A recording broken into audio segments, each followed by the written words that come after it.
እስከቢ ነው እንግዲህ የላቀም እሱ ይቅርታ እንዴሩ ተንሻ እንግዲህ የሰዎች ለውጥ አንዳንዴ ከምትገምቱትና ከአቅማችሁ በላይ ወይም ደግሞ አይምሯችሁ ማሰብ ከሚችለው በላይ ይሆንባችኋል። የሩታ ለውጥ ማለት እንደዛ ነው። ሰዎች እሷ ሄርሜላ በምታስበው ደረጃ አይደለም ወይ አብርሃም በሚገምታት ደረጃ አይደለም። ቤተሰቦች እኛ የምናያት ምን መክራትን ሩታ ጠንካራ እንድትሆን ልጅ ከወለደች በኋላ የተበደለችውን በደል ሁሉ ችላ እንድትቋቋም ምንፈልገው ሰዎች እንኳን ተአምራዊ ለውጥ ነው የሆነብን የሩታ ነገር። በዚህ ደረጃ ሰዎች ሲለወጡ አስገራሚ የሆነ ነገር፣ ምክንያቱም ካላቸው ፐርሰናሊቲ ወይ ደግሞ ከምታስቡትና ከምትጠብቋቸው ማንነት ውጪ በጣም ከፍ ያለና ሌላ ሰው ሆነው መምጣት እንደሚችሉ ማሳያ ሩታ ነች። ባይዘው ሰዎች ምንም ማድረግ ይችላሉ። መጥፎ መሆን ይችላሉ፣ ጥሩም መሆን ይችላሉ። እየሳቁም እያሳሳቁም ቢሆን ሰዎች መጉዳትና መግደል እንደሚችሉ ይሄ ትክክለኛ ማሳያ ነው። ሩታ እያደረገች ያለችው ነገር ሁሉ እነሱ ካደረጉባት ነገር ሲነጻጸር ምንም አይደለም። እሷ ልትበቀለቸው የሄደችበት መንገድ በጣም የሚገርም ነው። ሄርሜላን ሙሉ ሳይኳን በልታ በቃ ወደ ራሷ አብርሃምን የመቀየሪያ መንገድን በሉት ወይ ሌላ ነገር ብቻ በሉት፣ በጣም የሚገርም ታክቲክ ነው እየተጠቀመች ያለችው። ሰላም የኔ ውድ ቤተሰቦች እንዴት ናችሁ? ሁሉ ሰላም፣ ሁሉ መልካም። እኛ በጣም ደህና ነን። ሁልጊዜም እንደምንለው ሰላማችሁ ብዝት ይበል። እንግዲህ ይሄን ቪዲዮ እስከ መጨረሻ ተከታተሉ። ለዚህ ዩቱብ ቻናል አዲስ ከሆናችሁ ሰብስክራይብ ማድረጋችሁን እንዳትረሱ። ይመቻችሁ። ፈጣሪ ይመስገን። እንዴት ነክ ነው ያልኩት ኩደራ ነው ደህንነቱን አንዴ ጠይቅሽ። እኔ ደግሞ ስለ ደህንነቱ ነገርኩሽ። ካሁን በኋላ ደግሞ በጣም ደህና ይሆናል አይደል? አዎ የአብርሃም ደህንነት ከዚህ በኋላ ኮንትሮል የምታደርገው የውክልና ውሽሚት ሳትሆን እንግዲህ ትክክለኛዋና ሙሉ ውክልና ህጋዊ ውክልና ያላት ሩታ ነች። ይሄ ምንም ልናደርገው አንችልም። እንግዲህ አንዳንዴ የአባቱን ከተማ ልጁ ተቀማ ስላችሁ እንደዚህ ነበር። ባለፈው ሄርሜላ መጣ ያደረገችው ነገር ያስብሎኝ ነበር። ዛሬ ይኸው ልጅቷ እንግዲህ ያላትን ነገር መልሳለች። የራሷ የምትለውን ነገር መልሳለች። ሄርሜላ ኮንትሮል ልታደረጊ ያሰብሽው ነገር ሁሉ እየተሳካልሽ አይደለም። አንቺ የሄድሽበት መንገድ እንዳለ ልጅቷን አቁስሏት ነበር። ሩታ ከዚህ በላይም ልታደርጋችሁ ትችላለች። በቀጥታ እንደውም እኔ ምላችሁ እናንተን ብታሳስራችሁና ወይ የሆነ ነገር ተፈጥሮ በህግ ተከራክራችሁ ሚሆን በዋስ ወጥታችሁ ቢሆን ኖሮ ለእናንተ ህይወታችሁ በጣም የቀለለ ነበር የሚሆነው። ይሄኛው የበቀል መንገድ በህይወታችሁ ያልገመታችሁትና ያልጠበቃችሁት ስለሚሆን በጣም የምትጎዱበት ነገር ነው የሚሆነው። ይሄ ገና ማለት ነው። ኩሽ ነው ማለት ደህና ነሽ? እኔ በጣም ደህና ነኝ፣ ፈጣሪ ይመስገን። እሺ እድሽ ነው ተሰረፈ ማለት ይኸውልሽ፣ ካሁን በኋላ ነው እንደውም በደንብ ደህና ምን ነው ምን ነው ይሄን ነገር ጠብቀሽ ነው የመጣሽው? የገባሽው አልገባኝም። ማለት ቅርብ ሰዓት እዚህ ነበርኩኝ፣ ወጣሁኝ፣ መጣሽ፣ አለባበስሽ ምናምን ዛሬ ምን ተገኝቶ ነው? እንግዲህ ልንገርሽ፣ ምን መሰልሽ፣ አሁን የሩታ አለባበስ ምናምን ሸብረቅ ደመቅ ብላ ምናምን ሼፕ ሆና መምጣቷ ትክክለኛ ሪዝኑ ምንድን ነው? አንቺ ምናልባት አብርሃም የሚፈልገው እይታ ነው፣ አይኑ ላይ የሆነ ነገር የሚበር ነገር አለ ብለሽ ሞንደል እያልሽ እየመጣሽ አብርሃምን የምታሳስችው ከሆነ ሩታ ደግሞ የገዛ ባሌ ለምን ሸብረቅ ደመቅ ብዬ አልመልሰውም ብላ አሰበቻ። እንግዲህ እንደዛ ነው የሚሆነው። አሁን አንቺ ከዚህ በፊት ኩሪፍቱ እየሄድሽ ምናምን እንዲህ ግልጥልጥ እያልሽ አይደለ እሱን ስታሳስቼ የነበረው? እሱ ላይ ልጥፍጥፍ እያልሽ አልነበረ? ስለዚህ ዛሬ ሩታ አንቺ የሄድሽበትን መንገድ እንግዲህ አብርሃም ወዶታልና ብዙዎች እንዳየ ነው ተው አብርሃም ከሚስቱ ውጭ እንደዚህ አይነት ነገር ይቅርብ ስንለው የነበረው መንገድ ስለሆነ አብርሃም ይወደዋል። ስለዚህ የሚወደውን ነገር ደግሞ ለባሏ ብትሰጠው ምንም ክፋት የለውም ብዬ ነው ማስቡ። የሰው ስም ላይ ዝም ብሎ መግባት ይቻላል እንዴ? ከዛ ባለፈ ደግሞ ስሚኝ አንዴ ቆይ ይኸውልሽ፣ አሁን አንቺ የሰው ሩም ምናምን የምትይበት ባለቤት ነው። በነገርሽ ላይ ዛሬ ነው ታይሽ ባለቤትነት። ሩታ በሩም ውስጥ ምናምን ዘው ብላ መግባት ሆነ የሚያስገርምሽ ሄርሜላ፣ እኔ አንድ ነገር ልንገርሽ፣ ከሁለቱ ህይወት ውስጥ እኮ ዘው ብለሽ ገብተሻል እኮ አንቺ አይደለ እንዴ? እሱኛው እንዴት አልታየሽም? ሩም መግባት እኮ እሺ እንዶ በስተት ነው ብለንም እኮ የሰው ሩም ላይ ትገቢያለሽ። ሰው እንዴት በተደጋጋሚ ከአንዴም 2-3 የሰውን ህይወት ለማበላሸት በተደጋጋሚ የሰው ህይወት ውስጥ ይገባል? ያ ማለት አንቺ ነሽ። እኔ በጣም ብዙ ጊዜ ላነሳልሽ ይችላለሁ። አሁን የሰርፕራይዝ ታሪኩ ምናምን አላነሳልሽም። ከሰርፕራይዝ ታሪኩ በፊት ተሳስተሽ ነው ስሜትሽ ምናምን ፍቅር ስለሆነ ፍቅር አውሮሽ ነው ስሜታዊ ሆነሽ ነው ሩታ እንደዛ ስትናገር ያተነበርሽው ምናምን ብለን አለፍን። ኬክ ቆርሳችሁ ሰርፕራይዝ አደርጋችሁት እሱንም አለፍን። እሺ የፍቅር ስሜት ነው ብለን ስሜትሽን ከገለሽለትና ትዳራለኝ ካለሽ በኋላም አልፈታህም ብለሽ ሌላ ሸሸ ገዳሚ ውስጥ እንዲገባ ልጁን አሳሳትሽው። ታዲያ ከዚህ በላይ ሩም መግባት እኮ ኖርማል ነገር ነው። ዘው ብለሽ መግባት ኖርማል ነው። የሰው ህይወት ውስጥ በዚህ ደረጃ ዘው ብሎ መግባት ግን ምን ትይዋለሽ አንቺ ራስሽ? ነገር ለማድረግ እየሞከርሽ ነው መሰለኝ። ምንድን ነው ማረገው? ምን ነው እስከዛሬ ፍቅር አሰጣጥ ትሪት አደራረጉን አትችይበትም ነበረ እና ቀንተሽ ነው ለማስተማር። ያው ከኔ ምናልባት ተምረሽ ከሆነ በስትክክል በአማርኛው ነገር ፍቅር አሰጣጥ ኦኬ እኮ ምንም ችግር የለውም እኮ ከአንቺም ተምራ ይሆን ምንም ይሁን ይሄን ያህል የሚያጣላችሁ ነገር አይደለም እኮ። ተምራን ከሆነ ችግር የለውም። አዎ ግን ፍቅር አሰጣጥ እኮ የራስሽን ባል ሆኖ ቢሆን ጥሩ ነው። ለሌላ ሰው ባል ፍቅር ከምትሰጪ ያው የራስሽን አግብተሽ ምናምን በቃ በወግ በማድረግ በክብር ብትሰጪ እሱ ነው። አሁን እሷ ለራሷ ባል እንግዲህ ፍቅር መስጠትን ተማረች። ከዚህ በፊት ያልነበሩባትን ነገሮች ምናምን ቀየረችና ራሷን ቀየረች። ነገር ግን ሌላ ማስተዋል የነበረብሽ እና ማወቅ የነበረብሽ ነገር አሁንም ቢሆን እነዚህ ልጆች ሰማናቸውን እንዳልቀደዱ ነው። ሰማናቸውን አልቀደዱም ማለት ደግሞ ዛሬ ሻንጣ እዚህ ነው ብለሽ ያወራሻት ነገር እንደ ማስረጃ እንደሚያዝብሽ፣ ነገ ከነገ ወዲያ ክስ ውስጥ ብትገባ ሩታ ሊያሳስርሽ እንደሚችል ማወቅ አለብሽ። እያንዳንዱን እየጣልሽ ያለሽው ነገር በንዴት በስሜታዊነት ገደል እየከተትሽ ነው ያለው ሄርሜላ። እኔ ያልደወልኩላትም ሳልደውልላት ነው የመጣችው። እሺ ምን ፈልጋ ነው የመጣችው? ግራ እያጋባችኝ ነው ያለችው። አንተም እንደኔ እንግዳ ሆናለች። የእሷ ነገር እንግዳ ሆኖብሃል? አዎ ግራ እያጋባችኝ ነው። ስለዚህ ደግሞ አብርሃምን በቃ እኔ በጣም የሚያበሳጨኝ ሰው ማለት ነው። እኔ እኮ ለሄርሜላ ሲጀምር መልስ መመለስ ይገባዋል ወይ ነው? አይጠበቅበትም እኮ።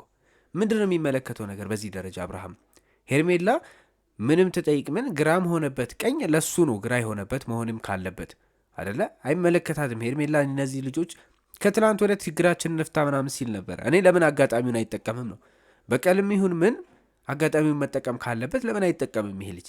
በዚህ ደረጃ እንግዲህ ሄርሜላ ጋር እንትን ማለት በቃ ከሷ መነቀል ስለማይፈልግ እኮ ነው። የሆነ ያስቀመሰችው ነገር አለ። ከዛ ወለም ዘለም ለምዷል። በቃ ኦልሬዲ ስለወለደች ምናምን አሁን በቃ ያንን ነገር ማጣት አይፈልግም።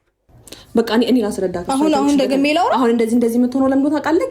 ያንተን ሞኝ ልብ ያንተን የዋህ ልብ የዋህ መሆንን ስለምታውቅ እንትን ለተለች ማን ነው ሞኝ ነው ያለሽ? ለምንድን ነው 10 ጊዜ ሞኝ ነው የምትለው? ስለ አብርሃም ሞኝነትማ እኮ ከዚህ በፊት ራሱኛ ተናግረናል እኮ በጣም ብዙ ጊዜ በተደጋጋሚ ቤተሰቦች ሁላችሁም ስትሉ ነበረ። ለካ አያሌው ሞኙ ሰው አማኙ እንደተባለው በቃ አብርሃም ሞኙ ሰው አማኙ እያለን ነበረ። ምክንያቱም ይሄ ግልጽ ነው። ዛሬ ሄርሜላ እንደው አፏን አውጥታ ሞኝ እንደሆነ ተናገረች። ምክንያቱም እሷ ስትጠቀምበት የነበረው በሞኝነቱ እንደሆነ ስለምናቅ። አዎ ይሄ አሁን ሄርሜላ የምታውቀው ነገር ነው። አንዳንዴ በስሜት ሆና የምታወራቸው ነገሮች እውነታ አላቸው። ሰዎች በቀልድም አድርገው የሚናገሩት ነገሮች ሁሉ እውነታ አላቸው። እናንተን የደገፉ ይምሰላችሁም አይምሰላችሁም ግን እውነት አላቸው። ሄርሜላ አብርሃምን የደገፈች መስላ እውነቱን አወጣች። አብርሃም ሞኝ ባይሆንማ እስከዛሬ ድረስ ጓደኛው ለሱ ሲወስንለት አይኖርም ነበረ። ተጨንቄልህ ነው እንዲህ ስትሆን መኪና ውስጥ ስታነባ ስታለቅስ እያለ። አብርሃም ሲጀመር የሆነ ነገር በራሱ ወስኖ የሚያውቀው መቼ ነው? ሁሌ እኮ እንዳነባ ነው። የሆነ ነገር ሲፈጠር ሁሌ ተጨናነኩ ራሴን አመመኝ እንዳለ ነው። ስለዚህ ጓደኛው የሚወስንለት ሄርሜላ የምትወስንለት ሰዓት ላይ ነው ሞኝ እንደሆነ እኮ የታወቀው። ይህንን ነገር ታዲያ ሩታ ብትጠቀምበት ባሏ ነው።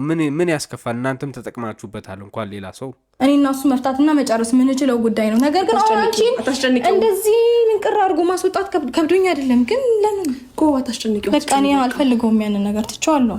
ገባሽ? ለዛ ነው እኔ በዚህ ሰዓት ካየኋቸው ትልቁ ነገር ውስጥ ማለት ነው ሄርሜላ አሁን ያለችበት ስሜት በትክክል ሩታ ከዚህ በፊት የነበረችበት ስሜት እንደሆነ መረዳት ትችላለሁ። መናደዷ፣ መቃጠሏ፣ ቅናቷ፣ ከዛ ደግሞ የአብርሃም ዝምታ። ምክንያቱም በሁለቱ መሀል እየወላወለ ያለ ሰው ነው። ምንም አይነት ውሳኔ ስላላሳወቀ ሁለቱም ጭንቅ ውስጥ ናት። ሩታ የራሷን ስራ ነው እየሰራች ያለችው። ሄርሜላ ግን ከዛሬ ነገ አብርሃምን አጠዋለሁ። ሩታ ከዚህ በፊት መጀመሪያ አካባቢ አብርሃም ተው ብለው ያልሆነላት ርግዝና ላይ ወሊድ ላይ ስለነበረች በብዙ መንገድ ልታደርጋቸው ፈልጋ ያልተሳካላት ነገሮች ስላሉ ያንን ስሜት ዛሬ እየቀመሰች ያለችው ሄርሜላ ነች። በምንም መንገድ በምንም ይሁን የሰራችሁ ስራ እግራችሁን ተከትሎ እንደ ጥላ ይመጣል። መቼም ቢሆን አይቀርላችሁ። ሰዎች ላይ በተለይ መጥፎ ነገር ሰርታችሁ አዛዝናችሁ የዚች ልጅ እንባ ነገ ሌላ ነገር ያደርጋችኋል ብለን ነበረ። ይኸው እንግዲህ ይሄ ነው ሄርሜላ ላይ እያየን ያለ ነው። አማርኛ ነው አይደል? ማውራው እኮ ያው በቃ እሺ፣ እንደዛው አውሪ። እያደረግሽ ያለሽው አክትሽ ማለት ነው እሷን ለማናደድ ለማስቀናት ነው የሚመስለው። ሩታ እንደዛ ነው የሚመስለው። በቃ እንደዛ ካልመሰለ ደግሞ ታይኝና አውርተን እንግባባ፣ ሰላም እንፍጠር። አለቀ በቃ። ይሄ ነገር ምናልባት አብርሽ ሰላም መፍጠር ፍላጎት እንዳለው ያሳያል ማለት ነው። ስለዚህ ሩታ አሁን ቀስ ብላ ምናምን ወደ ራሷ እየሳበችው ነው። ይሄ ነገር ሄርሜላን ይጎዳታል። ሄርሜላ ላይ ምን አይነት ስሜት እንደሚፈጥር ታውቃላችሁ ቤተሰቦቼ። አሁን ዝም ብለን ማየት ያለብን በቃ ሄርሜላ በምን መንገድ ልትጎዳ እንደምትችል ነው። ምክንያቱም አብርሃም መወሰን ስለማይችልና እንትን ስለሚል ሩታ በዚህ ጫናዋን ከቀጠለችና በጣም በተደጋጋሚ እንትን የምትለው ከሆነ እርግጠኛ ነኝ እንዳለችውም አላማዋ ተሳክቶ ሄርሜላን አሽቀንጥራ ካስወጣቻት በኋላ እሷ የራሷን ታሪክ ትጀምራለች ማለት ነው። ዝም ብለን መከታተል ብቻ ነው እኛ የሚጠበቅብን። ከዚህ በኋላ የሆነ ድራማ እየሰራሽብኝ ነው። የሆነ ድራማ እየሰራሽብኝ ነው። እግዚአብሔር እኔ የሆነ ነገር ና ስማኝ። ስለዚህ ለዛ ብዬ ውስጤ ሊቀበልሽ አልቻለም። እኔ ሩታን አውቃታለሁኝ። ሩታን ልትሸውረኝ አትችልም። ጠንቅቄ ነው ማውቃት። የሆነ ድራማ ለመድካ። አዎ ለዛ እኮ ነው። ሩታን ታውቃታለህ፣ ሩታ አንተ ላይ እንትን አትልም፣ ድራማ ስራ ማጨክንም፣ እኔን አቷሸኝ ምናምን እያልክ ከዚህ በፊት የለመድካቸው ነገሮች የሉም። ዛሬ የሰዎችን ማንነት በገዛ እጅ ትቀይራለህ። ባይዘው ማወቅ ያለብህ ነገር አብርሃም፣ ያልተረዳኸው ነገር ቢኖር ማንነቷን አንተ በጣም ብዙ መጥፎ ነገሮች በማድረግ ምክንያት ተለውጣለች። ምናልባት የማታውቃት ሩታ ብትሆንብህ አዲስ ነገር ሊሆንብህ አይገባም። ከዚህም በላይ ብትሆን አይገባም።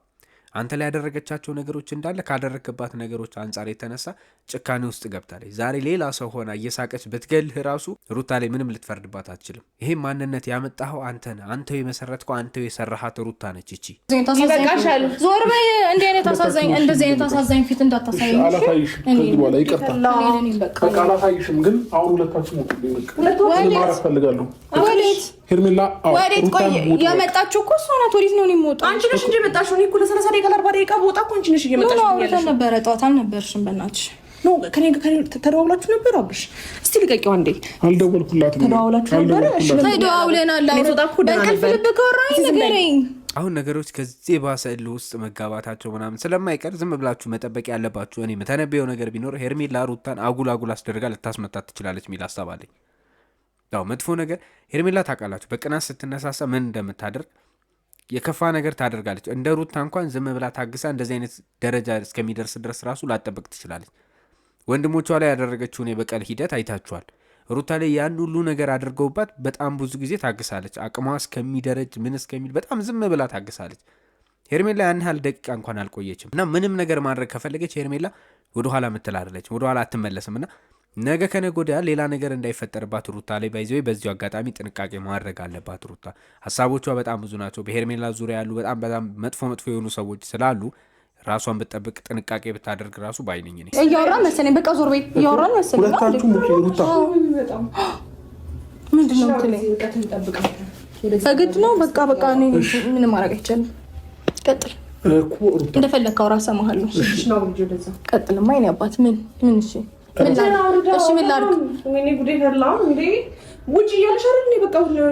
እኔ ቤተሰቦቼ በዚህ ደረጃ ለሄርሜላ ይሄን ያህል ስልጣን ማለት ይሄን ያህል ድፍረት እስከ ዛሬ ድረስ ፍቅሯን ከገለጸችለት በኋላ እንኳን አብርሃምን ቀርባ ደፍራ እንደዚህ ለመጠየቅ እንኳን በጣም እንትን ትላለች። አይታችሁ ከሆነና በዚህ ደረጃ ዛሬ እንደዚህ የሩታን እጅ እስከ ማውረድ ምን እስከ ማለት እንደዚህ ማን ፊት እንደሰጣት ታውቃላችሁ። አብርሃም በዚህ ደረጃ ይሄን ሁሉ ነገር እንድታደርግ ካደረጋት በኋላ እንግዲህ ምረጥ ሲባል ራሱ በጣም አዳጋች ነገር አይሆንበትም ብሎ መገመት ይከብዳል።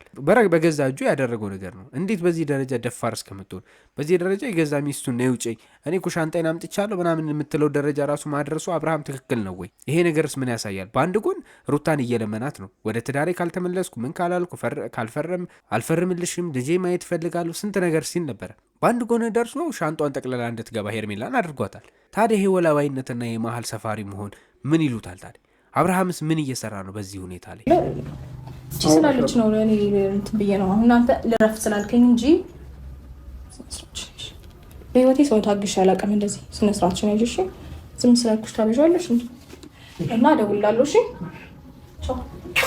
እንግዲህ ብያችሁ ነበረ። ሩታ ትንሽ ጫን ብላ አብርሃም በጣም ከባድ የሆነ ጉትጎታ ይፈልጋልና ሩታ ትንሽ ጫን ካለችው አብርሃም ሀሳቡ መመለሱ አይቀርም። ሀሳቡና ውጥኖቹን ሁሉ ለስላሳ ወደ መሆን የሚመጣው ሰዎች ሲጎተጉቱት ነው። የሆነ ብቻ ከኋላ የሚገፋፋው ነገር ይፈልጋል ብያችሁ ነበር። ያን ነው ሩታ አስሬ ስትስመው ምን ስትለው ትደውልልኝ እሺ አባዬ ምናምን እያቅለሰለሰች ስትለው ሄርሜላን ኮምፕሊትሊ እየረሳት መጣ። በቃ ሩታ ማድረግ የነበረባት ይሄ ነበረ። አዎ ባሏን የተቀማችው በእንደዚህ አይነት መንገድ ነበር። ሄርሜላ ሩታ ጋር ሆና ምንድን ነበር ከዚህ በፊት ስትል የነበረችው? ግቢ እንኳን በሄደች ሰዓት የነ ሩታ ግቢ ሆና የኔ አባት እንክብካቤ ምናምን አንተ መናደድ የለብም አይዞ ታገስ ተረጋጋ ምናምን የምታስታርቀው ይመስል ማለት ነው። ይህን ሁሉ ነገር ስትለው ነበር። ስለዚህ ዛሬ ሩታ ተገላብጣ እንደዚህ እንክብካቤ ስታደርግለት ልጁ የማይለሰልስበት ምንም ምክንያት የለም። በፍቅር ሁሉ ነገር ታሸንፋላችሁ ማለት ነው። ሩታ ያደረገችው ነገር ይሄና ትክክለኛ ነገር ነው። አብርሃም በጣም በቃ ጎትጎታ ይፈልጋል። ከኋላ ግፉት የሚል ነገር ይፈልጋል። ለዛ ነው በሱ ውሳኔዎች በጣም ሞኝነት ስለሚያጠቃው በውሳኔዎቹ ሁሉ እና አቤልና ሄርሜላ እየገቡ እስከዛሬም ሲፈተፍቱ የነበረው። ምክንያቱም ቆፍጠን ብሎ ሰዎችን ጫና ማድረግ ስለማይችል ማለት ነው። ኢኒዌይስ ቤተሰቦች ለዚህ ዩቲዩብ ቻናል አዲስ ከሆናችሁ በድጋሚ ሰብስክራይብ ማድረጋችሁን እንዳትረሱ። ሀሳብ አስተያየት ካላችሁ ኮመንት ላይ አስቀምጡልኝ። መልካም ጊዜ መልካም ምሽት ይሁንላችሁ የኔ ውድ ቤተሰቦች፣ ይመቻችሁ።